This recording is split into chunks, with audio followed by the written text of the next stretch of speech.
Well, I know you're busy and it's a battle, but I think we had a conversation before, and you've probably been reviewing the text I've sent, and obviously understand our concerns and what we're looking for. I think a lot of it's kind of gotten jumbled up with the brewery and that information kind of going or being disseminated about the same time. The air search has gone out, and obviously as a descendant, it raises me to. I'd be a fool if I didn't ask questions. Sure. So I was just wondering, just a few things. I mean, as I read through the deeds and I talk to a few people, I think I'm pretty aware of what the deed states and its restrictions and the property and how it's expanded, and the brewery going, I guess, north of that, which is an impactful of the Hahn House.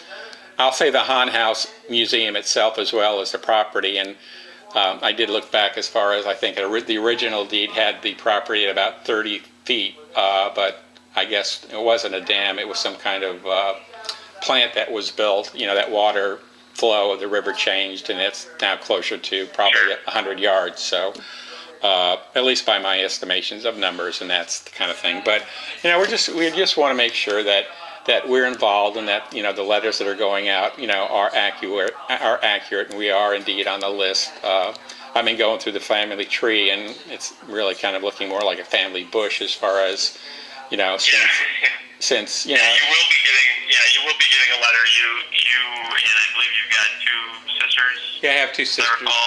Yeah, they're on the list as well.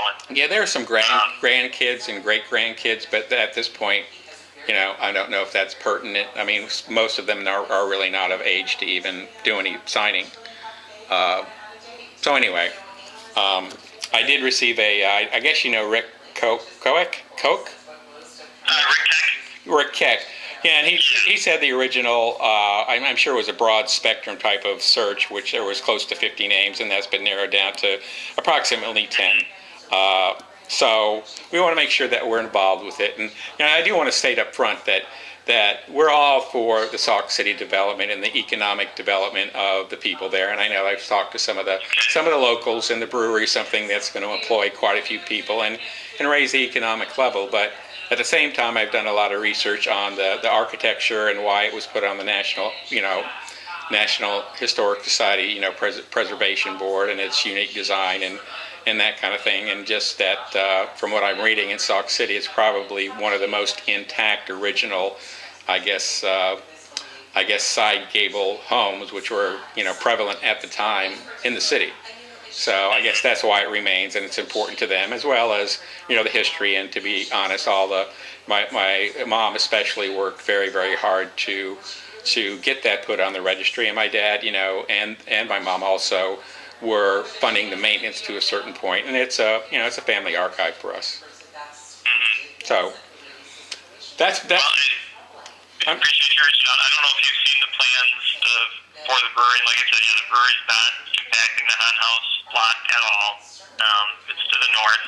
They've tried to do, their whole design was intended to reflect a building that kind of looked like it was there 100 years ago. And so I think doing their best efforts to make sure that it kind of fits in with that historic character. Well, I totally appreciate that, and I did speak with Trent over the weekend, and I was always glad to, and I did have a conversation with Vicky yesterday about those plans, but the Vintage Brewery I think lives up to its name, and I was glad to see the architecture and some of the inside that they shared on their websites and stuff to they did, like you said, I think make a modern day effort to really recreate the feel and the atmosphere of Sauk City and its history.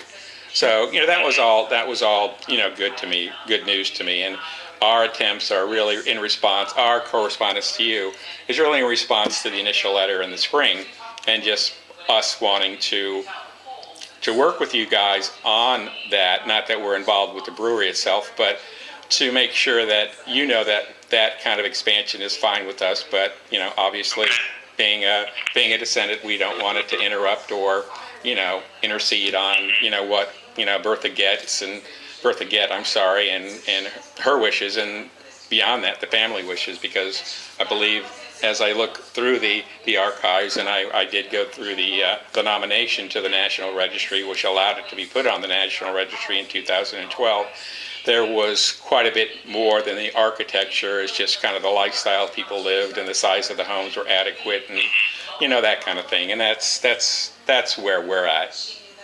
Yeah. Yeah. Well, as it is now, really, our efforts to contact the heirs and kind of clear that reversionary interest. Really, our goal is to make sure that if we put, the riverfront is undergoing, more development, right, and there might be a need to, whether it's, a bathroom or a picnic shelter or something like that, who knows, may encroach, onto the lot or something like that. We don't want that to then suddenly thrust into question, the title to the land. And certainly, obviously it would be a lot harder if that was 49 now different owners that we had to deal with. Sure. It's certainly headache even for the family members that do want to see it to continue. And so that's kind of the whole purpose is, today it's 49, in 10 years, who knows, that may be 60, and then 20 years it may be 80 and 90, and now we've gotten to a point where, now it's that much more complicated to... I understand that. I had a business, my own business for years, so, I understand businesses to a degree and how they go. And the village currently is, it doesn't have any plans to change what's occurred on that lot. So, obviously I'm just a village attorney. Obviously future boards may have their own decisions, but like I say, currently, we're focused on getting the Vintage, project successful, kind of reworking some of the other riverfront properties down there to give just a better feel. So I don't know when the last time you've been up here, so as you cross over the Highway 12 bridge, we're not just seeing dumpsters and things like that. We're trying to recreate a feel that will make people want to come and stop by. And certainly, I think having the Vintage next door is only going to increase the visibility of the Hunt House. And I agree with that. Bring to that history. So. And I agree. That's and probably even more to a degree, with my parents really growing up and living in that town during their, formative years and into their teens, and actually married and buried there. I'm sure they want this, want Sauk City to thrive. And again, when we're talking about the land, I know that the land is designated through the deeds as a deed restrictions as a park with a caveat or a further restriction on that the house is a museum, and it may, it could be another museum, but really the designation is the museum and the property. And from my knowledge now, the property that's expanded is still what the deed is. It's not because it's up to the river. I believe the deed goes to the river, if that's what you're saying. Yeah, it goes to the river, and like I said, in a guesstimation, that's probably, I'm not sure of the width. I don't think it's that wide a property, but it has to be probably close to a football field, I would guess, just by the dimensions I've been given. Depends on where the river is.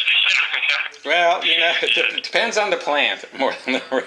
Right? Yeah, depends on what washes away every spring. But well, I hope this is some has answered some of your questions, and like I said, I don't know when I expect to eventually get to finishing that letter, but you will be you expect a letter, and if you've got any questions as a follow-up to that, please feel free to give me a call. Okay, Tim. All right. Okay, thanks so much.